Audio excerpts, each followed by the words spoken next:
Hello, my name's Emily. Welcome back to my channel. Today I want to talk about my most anticipated September releases for this year.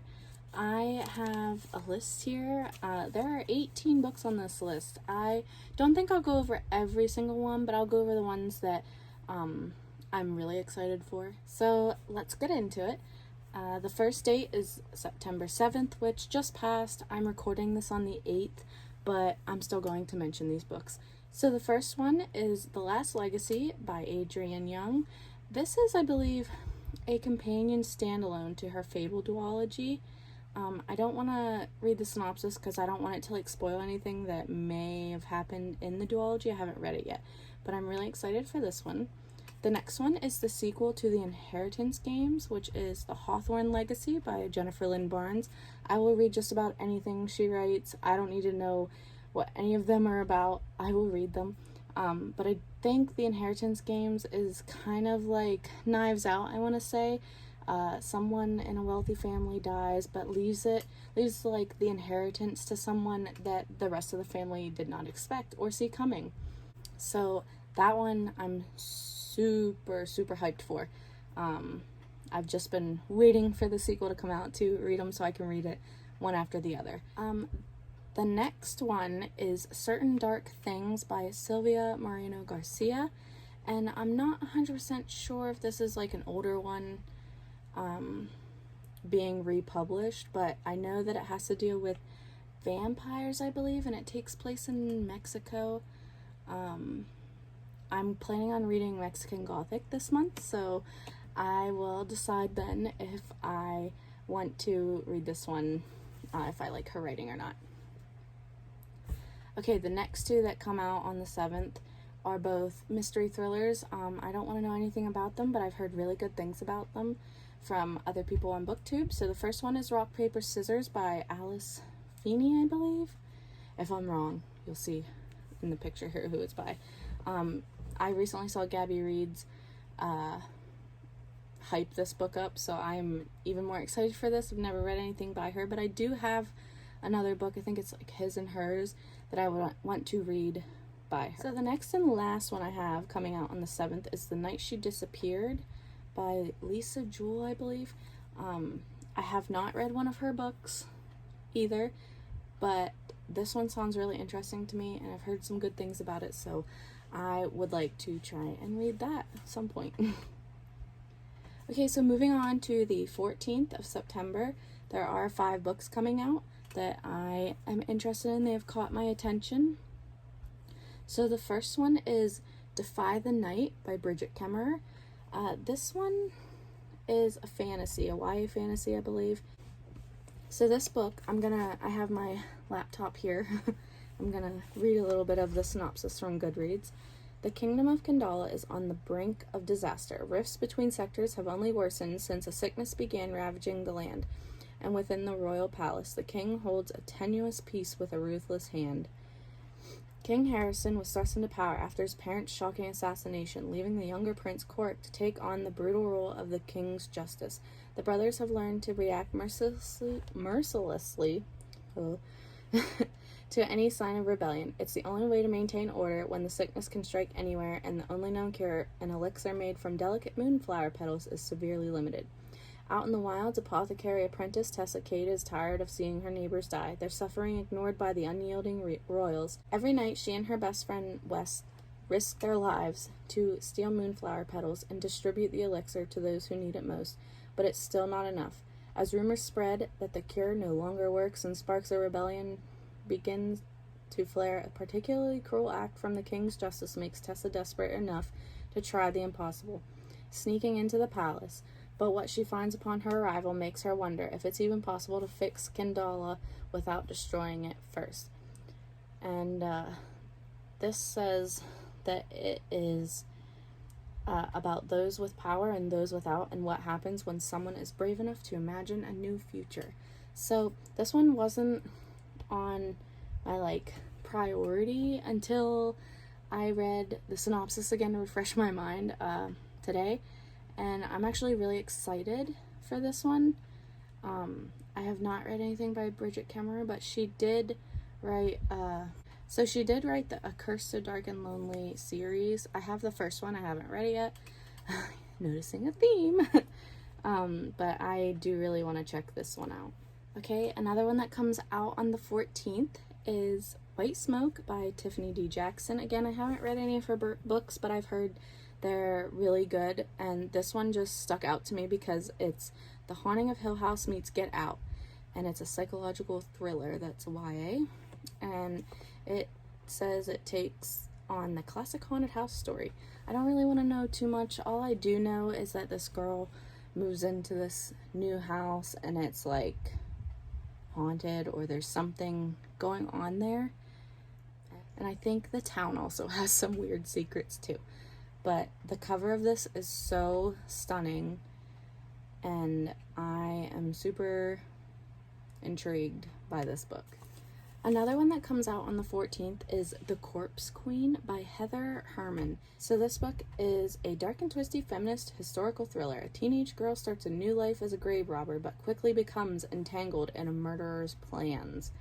I haven't heard a lot about this book, but when I saw the title of this before I think it even had a cover, I read the synopsis and I was like, ooh, this sounds good and perfect for fall time, Halloween time, so I'm gonna keep my eye out on this one.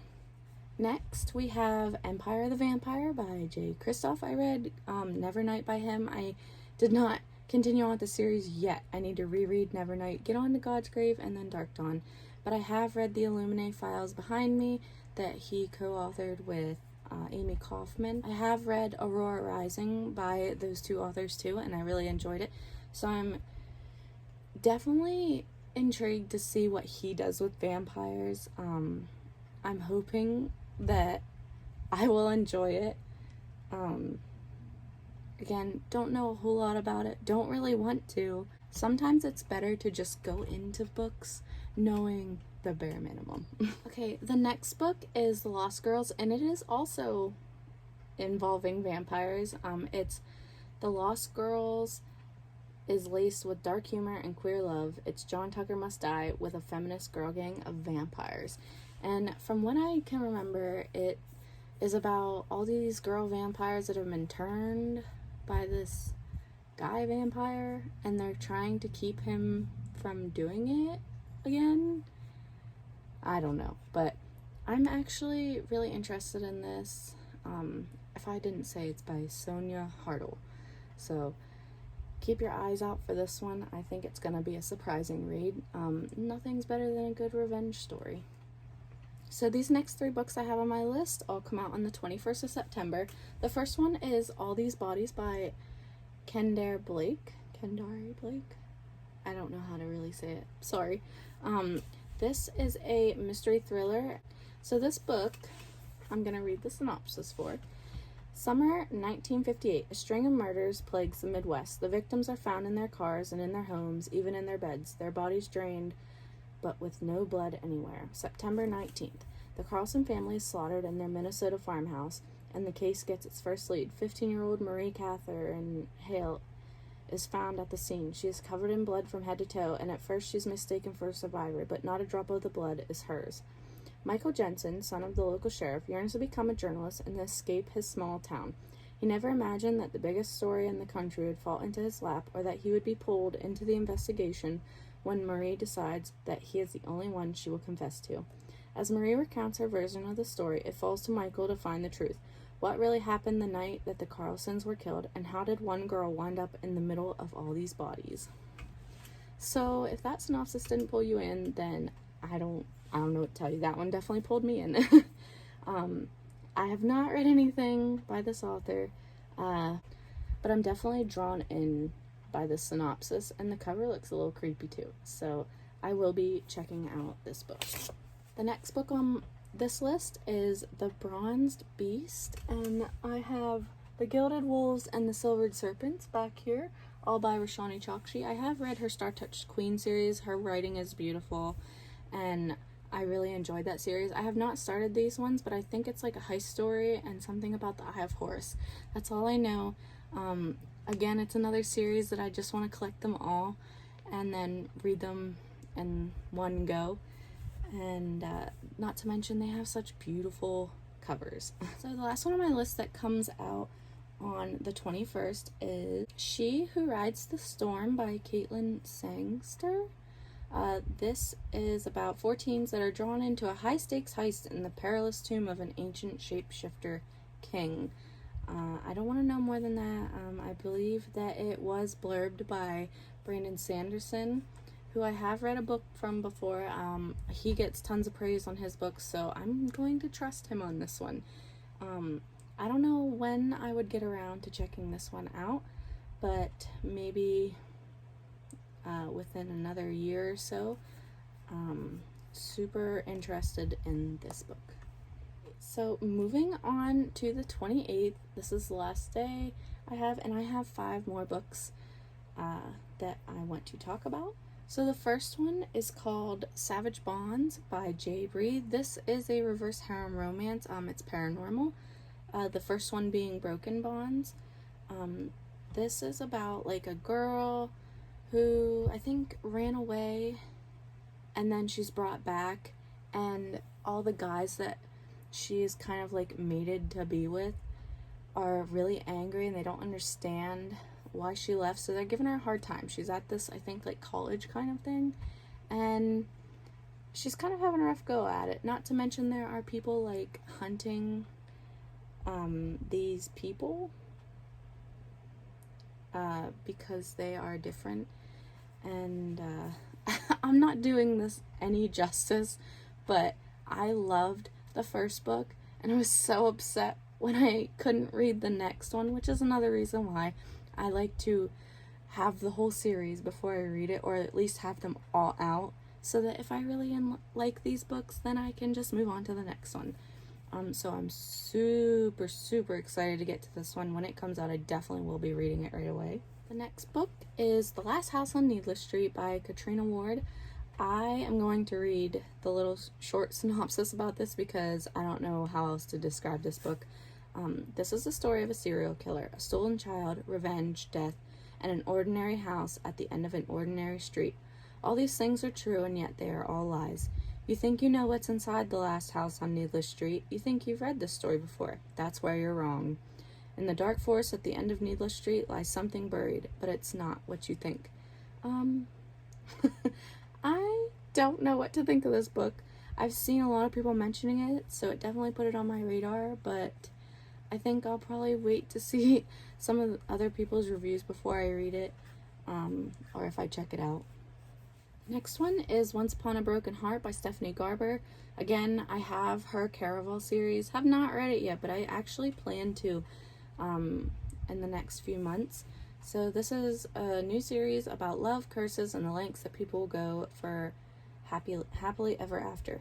Evangeline Fox was raised in her beloved father's curiosity shop, where she grew up on legends about immortals like the tragic Prince of Hearts.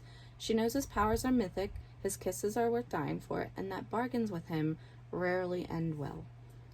But when Evangeline learns that the love of her life is about to marry another, she becomes desperate enough to offer the Prince of Hearts whatever he wants in exchange for his help to stop the wedding. The prince only asks for 3 kisses, but after Evangeline's first promised kiss, she learns that the Prince of Hearts wants far more from her than she's pledged, and he has plans for Evangeline that will either end in the greatest happily ever after or the most exquisite tragedy. Yeah, I'm sold. Anything about deals gone wrong? Count me in. The next book I have on this list is called For All Time by Shanna Miles. So I found this, I think, on my own, or I saw it somewhere on Instagram. Not sure. But I definitely like the trope of, like, reincarnated, or, like, where people are, like, reliving their love over and over again. And this is kind of like that, but something is happening and they have to figure out what will break this cycle. So I'm going to just read the little thing here. It says, The Sun Is Also a Star meets Outlander in this vivid, utterly romantic debut novel about 2 teens who relive their tragic love story over and over until they uncover what they must do to change their fate. I'm not, like, a big fan of, like, magical realism or, like, contemporary books, but this one definitely caught my eye with this like reincarnation, like reliving or like dealing with love over and over again with the same two people. So I really do want to check this out. I'll probably wait and see what some reviews say and pick it up if it seems promising. So the last book on this list for the 28th is As Good as Dead by Holly Jackson. This is the third and final book in the A Good Girl's Guide to Murder series. I have not read the first one, but I do own the first two. I've just been waiting for this one to come out because I'm going to binge read them, I think, in October. Obviously, if you don't know what this is about, I believe it's like a girl named Pippa, and she, for her senior project, is trying to go over this old murder case that she, I believe, thinks that the real person wasn't caught, or there's like more to it than originally was thought. So I love a good YA mystery thriller, especially ones that I believe have podcasts, and I believe that this one does. But anyway, I can't wait to read it. So we're at the end of this video. I hope that you enjoyed it. I hope you found maybe books that you didn't realize were coming out, or are also intrigued and interested by the ones that I mentioned today. Let me know in the comments if you are also excited for some of these, and if you have already read some, let me know your thoughts. I hope you all have a good day. Thank you for watching, and I will see you in another video. Bye.